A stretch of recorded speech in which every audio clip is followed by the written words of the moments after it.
Hey, Hawkeye fans. Chad Leistikow of the Des Moines Register. Dargan Southard of the Des Moines Register. We are winging it right now. We just got booted from MVP Arena. Just got back to our hotel room after a nice Albany night walk, right, Dargan? We're I'm ready never to get it. coming back to this city again. Yeah, we're getting out of this city as soon as we can. Sort of like Iowa Hawkeyes after they defeat the LSU Tigers 94-87 tonight. Dargan in the Elite Eight. What a game! What electricity! What energy! What a performance! Starting with Caitlyn Clark, she wasn't alone, but man, oh man, this team, uh, this team just took it. They were the best team in the region, as it turned out. Yeah, it's pretty impressive both with Caitlin Clark and the entire team how comfortable they've become with these massive moments that until Caitlin Clark got here, they really didn't have any experience in as a program. And so you think about all the hype for this game, all the talk for this game, all the build up, even before the matchup was even officially, set. And then Caitlin Clark comes out and not only matches it, but absolutely takes control, dominates the way that she has all season, really the whole back half of her career at Iowa. And again, it's something that, I felt like the energy was just a tad different than it was last year in Seattle, where it was, a big exhale of, wow, we just did something that hadn't been done in 30 years. And it felt in a way, obviously it wasn't, but it felt like in a way that was the finish line. And this year I feel like it was completely different. The celebration after the game was, decent, but it wasn't, no one was losing their minds. The energy in the locker room afterward was happy, but it wasn't, it wasn't a full on party. And I feel like that's an important thing to add to all of this is, as much as getting past LSU and getting back to the Final Four feels like, a time to take a breath, this team isn't done and they don't want to be done. And they feel like they can be the last one standing. And now 2 wins away from being that, it's going to be tough in Cleveland, but this team is operating with a confidence level that wasn't seen or thought of before Caitlin Clark got here. And so the way that she's just infiltrated this entire program, this entire fan base with, a level of confidence that, wasn't there is really impressive. And, it's just amazing how many times that she has normalized something that should be, massive and huge and difficult. And she makes it look really easy yet again. Yeah, I wanted to get your take now on the pod because we didn't get much of a chance to talk about this when I kind of threw this at you right before tip off. But uh, I think the prevailing feeling, at least, it was like, oh, LSU's in the draw. Like they're gonna have to play a perfect game to win.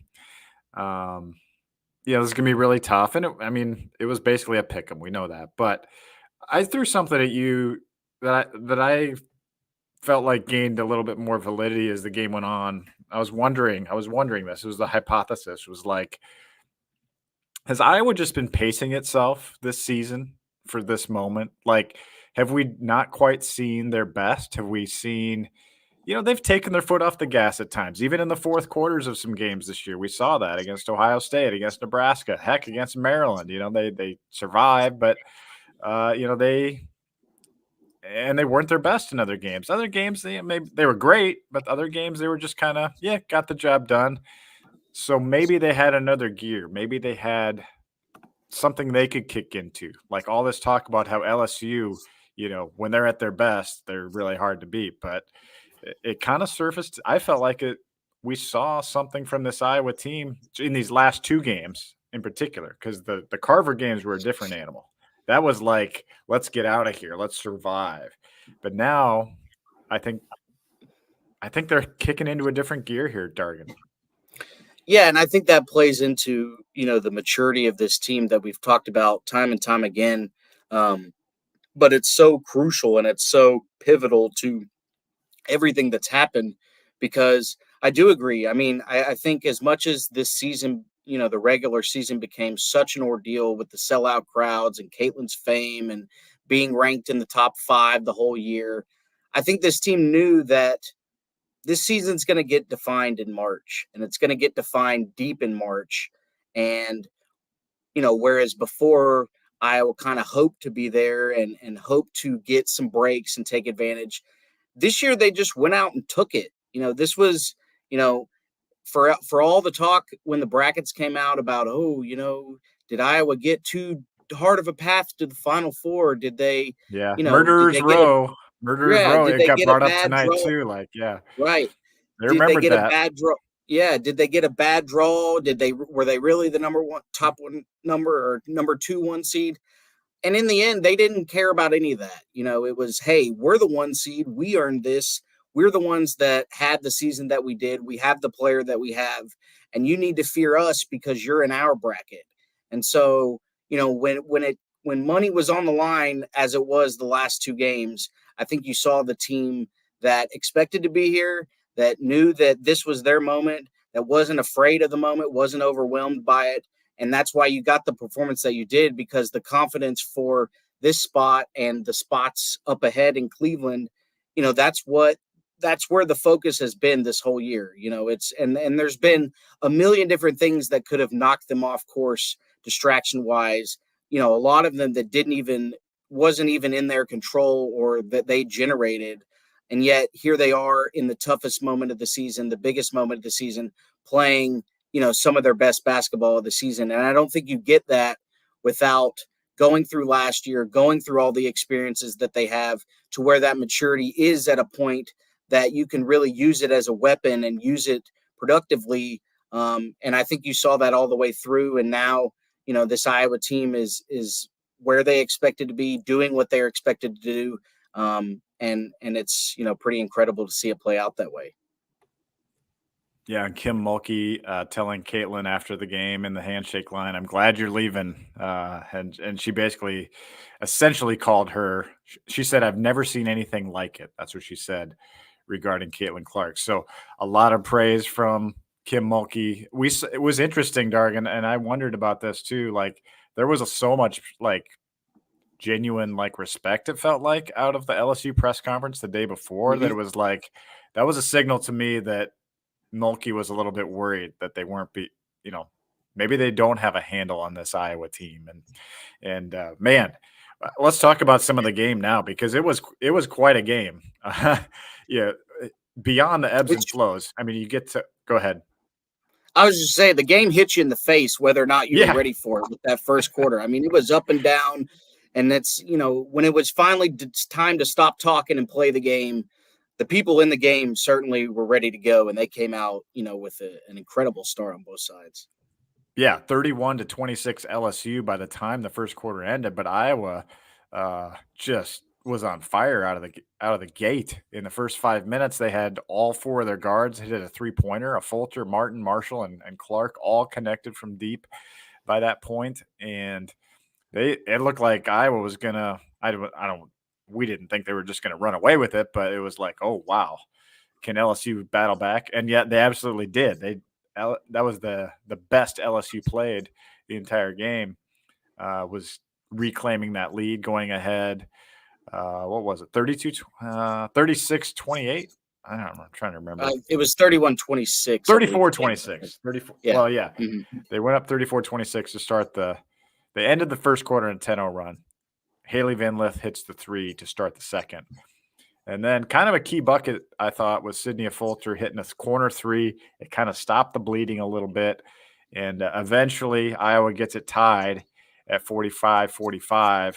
And something I'm going to write about. I don't want to get into it too much here because I don't want to spoil it. But Iowa definitely had a plan to try to outrun LSU. And you could see LSU was getting tired as the game went on. Angel Reese tweaked her ankle.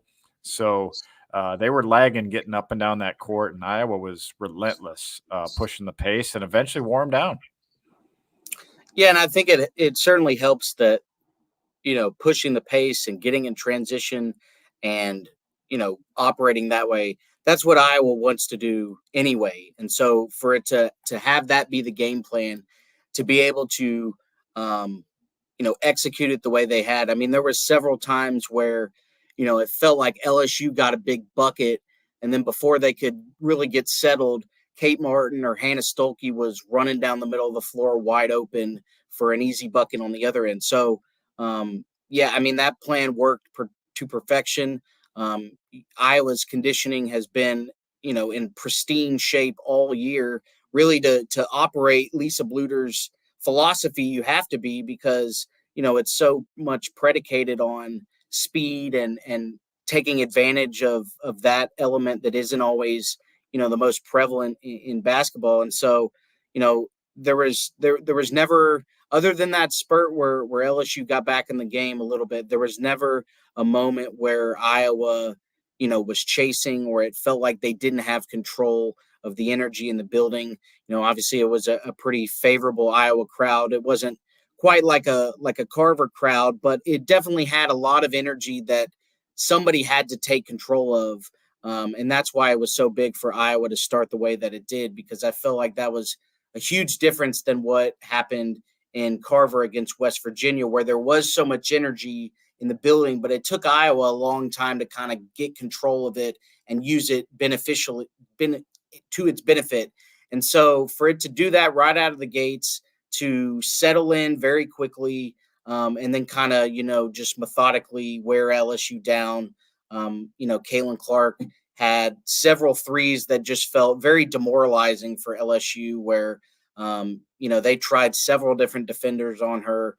None of them worked, particularly Haley Van Lith. She had a very rough night. And I'm not really sure why Kim Mulkey kept her on Caitlyn Clark, because it didn't work out and it never ever came close to working out. So it was really, I think Iowa knew what it wanted to do. Unlike last year, I think it got to this game facing LSU with a lot more in the tank than they did, after the grueling, draining win over South Carolina, and then having to turn around 2 days later and play LSU again, or to play LSU on a big stage. And I think that showed all the way through. It's been, as much as it's been an eventful season for Iowa, it's been a very draining season for LSU as well. And I feel like emotionally they just kind of ran out of gas and ran out of energy tonight. And Iowa was certainly happy to take advantage. Well, let's go through some of the players that really stepped up for the Hawkeyes, and of course, we do have to start with Caitlyn Clark. We're gonna get to Addie O'Grady, who made a surprise cameo tonight, Yes. an extended cameo for Addie. But Caitlyn Clark, 9 3-pointers, ties her career high, 41 points, same as she had in last year's Elite Eight against Louisville. 12 assists, same as she had in last year's Elite Eight against Louisville. She also had 41 points against South Carolina last year. You can check out my column at hawkcenter.com. I talked to even one of the managers who talked about how she was locked in, like she was in those games for this, and just phenomenal. I mean, like some of the passes. I mean, we've seen, it's all repeat, I know, but like there was one pass she threw to Addie O'Grady that was like full length, like Mahomes type pass, where it hit Addie the only spot it could, and she caught it and went up for the layup. And she just relentlessly pushed the pace. And she could hit three. She could drive. She had one drive where she threw it behind her back and dribbled to the hole for 2. She could do whatever she wanted to tonight. And man, oh man, it's just remarkable. I mean, 13 of 29 from the floor, 6 of 7 from the line. And she was calm. That was probably the biggest thing of the game for her. There was no antics, like calls. She wasn't getting some calls, like going to the hoop. She got crashed to the floor a few times, and I just thought she was cool and cold-blooded at the same time. Well, and especially if you look at how this tournament started, she was very flustered against Holy Cross, was pretty flustered against West Virginia. And, I feel like, Colorado talked about this, and I'm sure LSU had it as a point.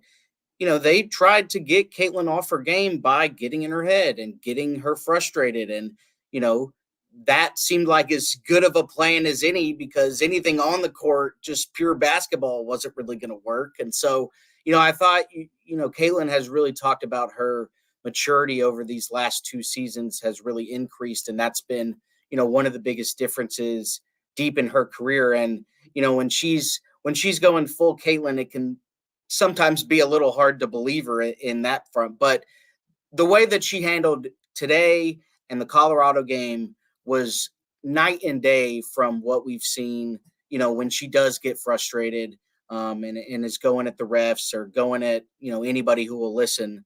And so for her to kind of, I'm sure it took some self-reflection to kind of sit there and be like, hey, I am as great as I am, but this is one area where I do need to improve some things a little bit on the biggest stage at the, climax of her career.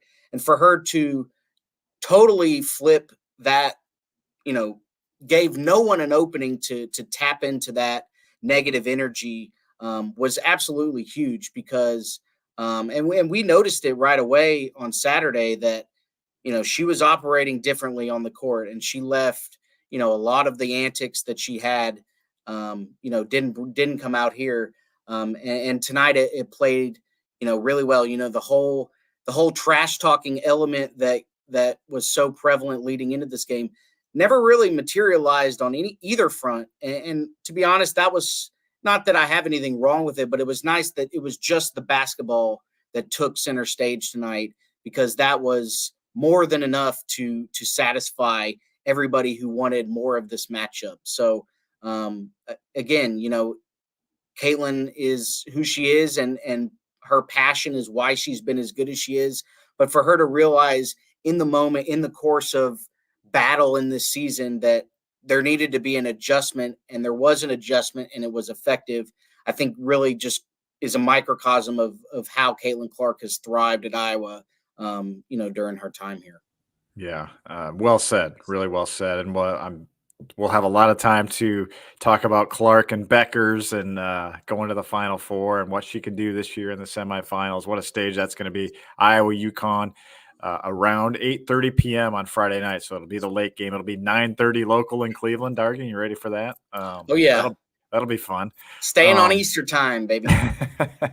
But let's, I ended up writing a lot about Clark just because it was, she carried them to this, but easily could have written a column on Kate Martin as well. 21 points. It's the second most she scored in any game this season. I mean, she had the Anissa Morrow matchup, and that was one where, I wonder, I know you got to talk to Kate. I didn't get to, but I wonder if that bugged her a little bit when Angel Reese said, our biggest advantage is at the 4 spot with Anissa. And Kate Martin outplayed Morrow tonight. 21 points, 8 of 16 from the floor. And only one of those was a three-pointer, Dargan. She was 1 for 5 from 3, which means 7 of 11 on twos.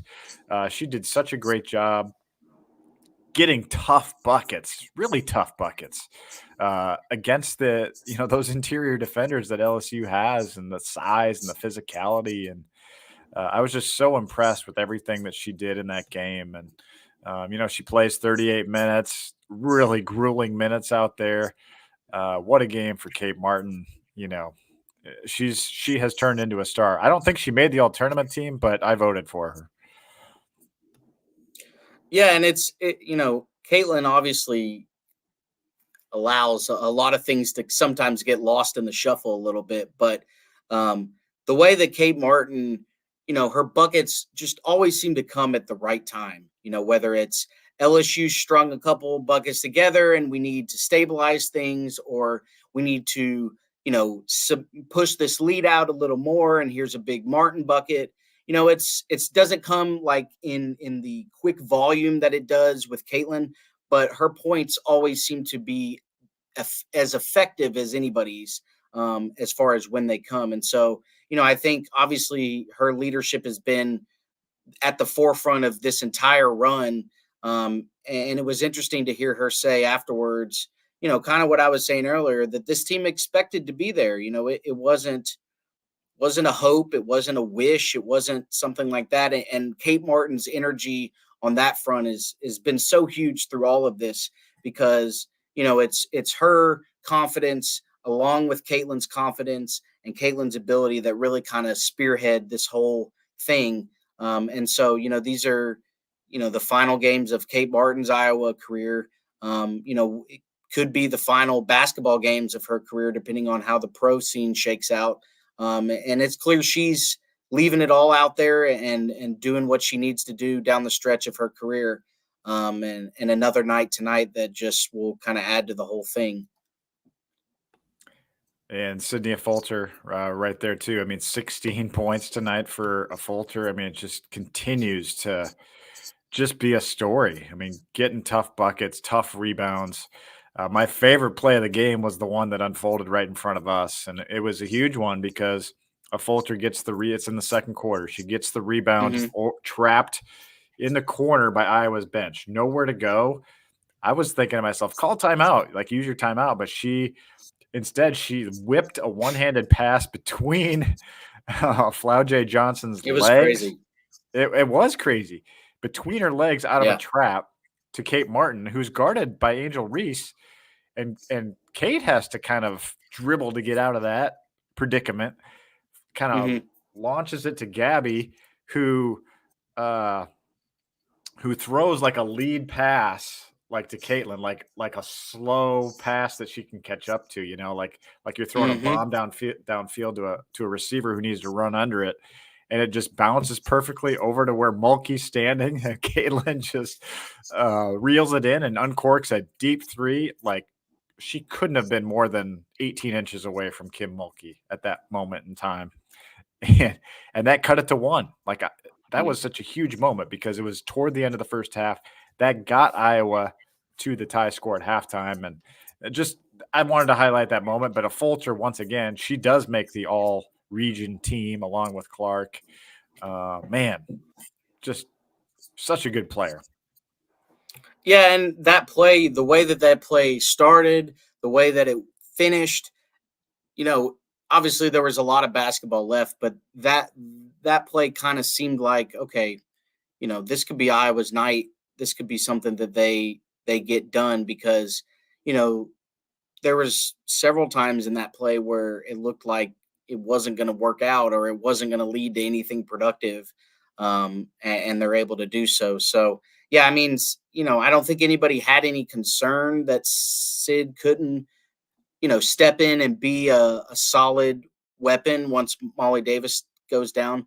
But now she's made the all Big Ten tournament team and the all regional team, since she took over the starting lineup. And so, it really could not have been a more seamless transition for her. And we've talked obviously about all that she had to do to get to this spot. It would have been easy to portal or look around or say, hey, it's just not going to work out here. But she didn't do that and is certainly getting rewarded for it on the biggest stage of the season. And so, as we go down the list of the contributors, and I know we were going to get to her, but I think the biggest wild card in terms of what happened that made a big difference was Addie O'Grady off the bench. And I got to talk to her after the game a little bit, and it's no secret she's not had a super great season. It's not been, the smoothest year for her, especially with Iowa having there was a spot for somebody to step up behind Hannah Stolke to kind of take control, and it hasn't really happened. But she talked about, hey, the way last year worked out, where it was a similar season, but she came back around and had a big moment in the tournament. I think she really thought that was going to happen again. And so, Hannah Stolke picks up her third foul, I believe, early in the third quarter, sat after sitting for a large part of the second quarter. Iowa needed those minutes, and Addie O'Grady held her own against Angel Reese, who, is a great player and has a great, arsenal of weapons to use. And so, I think that circles back to the culture that Iowa has established, to where even somebody who's not getting the playing time that they wanted, not getting the role that they wanted or that they, have earned, and now it comes back around, and you think of somebody who has played as inconsistently as Addy O'Grady, you get to the biggest stage of the season, and it's easy to see how it would be overwhelming or too much or not, a place to be productive. But that wasn't the case at all tonight, and she really gave some big minutes, and those could be big going to Cleveland as well with more size potentially coming. Iowa kind of has what it has down low, and it's making it work. And Addy O'Grady was a big reason for that tonight.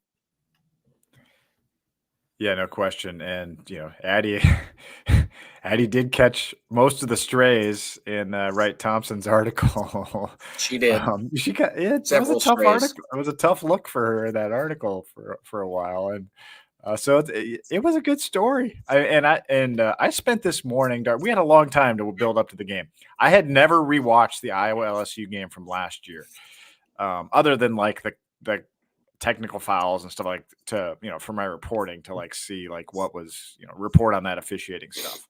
By the way, the officiating non-story tonight, so that was good news. That was also a good thing. I'm glad did not become an Yeah, issue.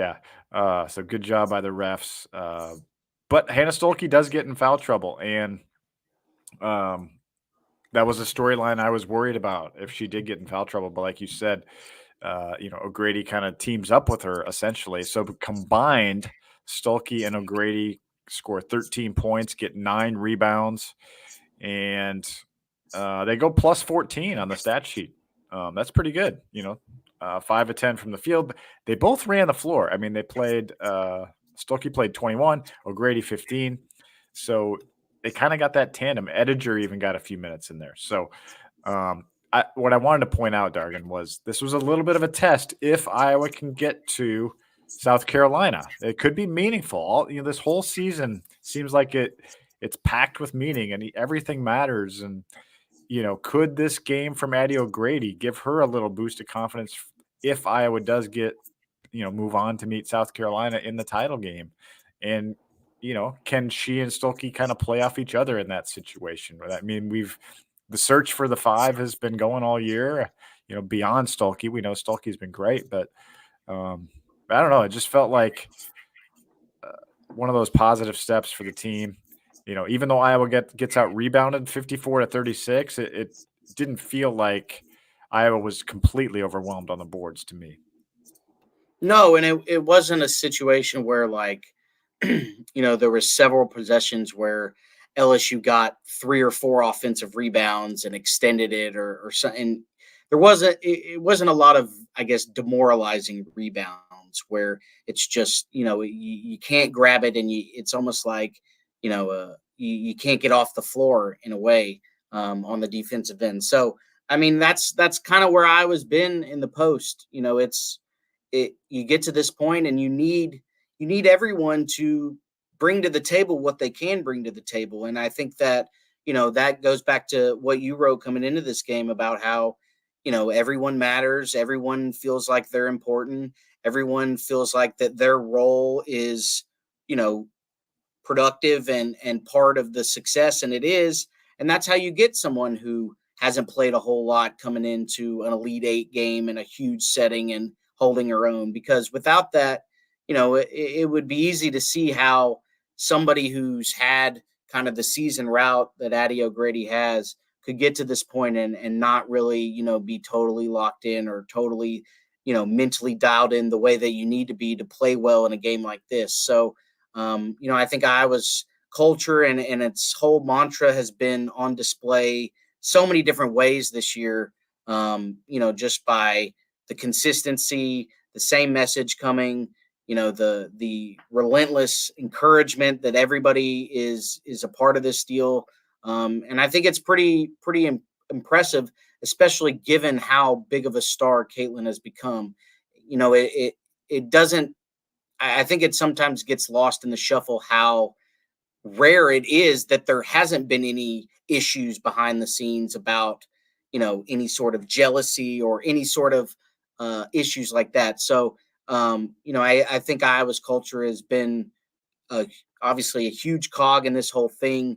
And you see it kind of work in a different way in each of these big settings, which almost has to happen to have Iowa come out the way that it does. All right, let's get to some three-word headlines so we can get to sleep and at some point anyway. The 133rd best OC says scoring is winning.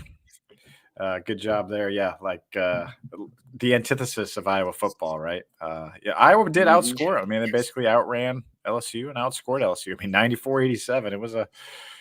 It was a shootout to say the least. Although Iowa did lead by 14 going into the final minute. Couple more here. Dustinson for the win. And then here's one I wanted to talk about. Lisa Dondlinger avenged all losses. That was a really – I never weaved that into my story tonight, but the fact that they did avenge all 4 losses during the regular season, K-State, Ohio State, Nebraska, and Indiana. Indy. Yep. Right? Yep. Yeah, okay. Kansas State, Nebraska, Indiana, and yeah, okay. and Ohio State. So to beat LSU, I thought that was pretty notable. Yeah, let's see. A lot of Angel Reese references on the how about Jason Sudeikis giving one of these on when she fouled out? That was pretty wild. Yeah, everybody had for as much as the antics didn't really, materialize on the court, it seems like everybody off the court had quite a bit of fun with it. I don't know why this one crossed my mind, but I get it now. Players don't bet. As we know, the Iowa Final Four game against South Carolina was the culprit for a lot of the gambling stuff that came up over the summer. So it took me a second to get that one, but I do find it funny. One is Bye Bye Barbie. That was popular one. A lot of revenge related tweets. What goes around comes around, and to be fair, like I thought LSU handled the build up to the game just as well as Iowa did. I mean, they had all the opportunities to really, pick up where they left off with last year's antics and all that. And, I think LSU realized that, how big this moment was and that, it was going to take another great effort to show up. So, and it looked like Angel Reese was a good sport about it all at the end. I'm sure she inside was probably hurting, but everybody seemed to get along after the game and all that. So another good storyline that did not materialize in the sequel of this. Right. My wife sent me a 3-word headline from her dad who was watching the game with my kids. So they were all watching it back home, and they were just joking that that Mulkey looked like a leprechaun in the green outfit. So the kids were saying that she's magically delicious, and then so my father-in-law goes, "Here's a 3-word headline: she's magically malicious." They were just having fun with it, by the way. No shade. Yeah, Kim Mulkey had quite the week down here. It was eventful, and that was long before the game started.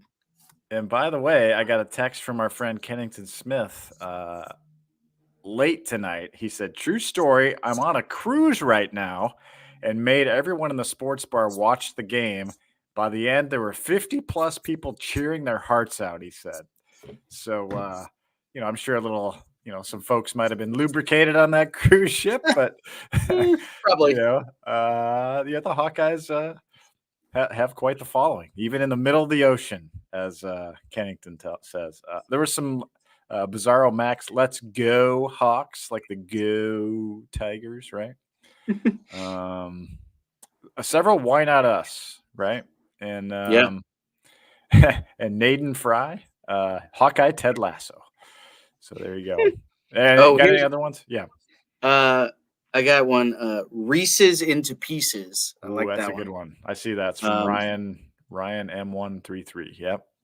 That's a good one. See. Clutch Kate Martin. Mm-hmm. Let's see. Job's not done.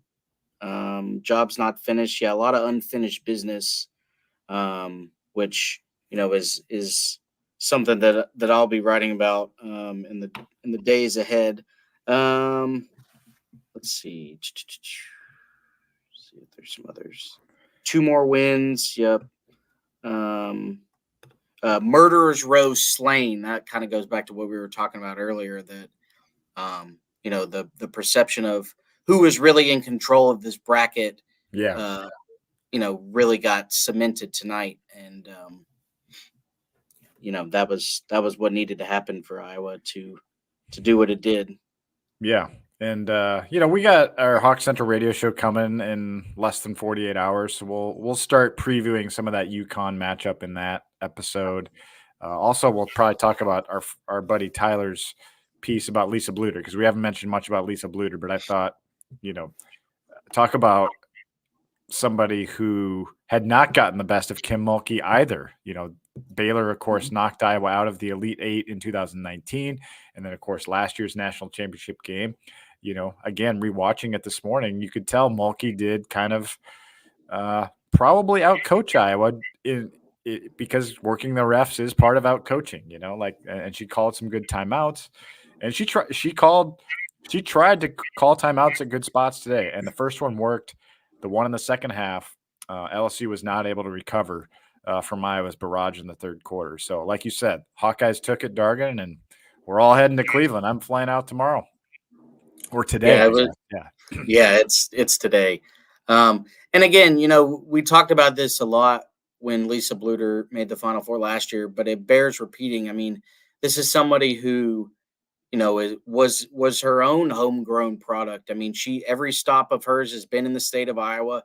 This is somebody who played high school in the state, played college in the state. I mean, and you look at her career up until these last 2 seasons, and I mean, it was good. It had a lot of wins, a lot of good seasons, but kind of that elite crowning moment was missing.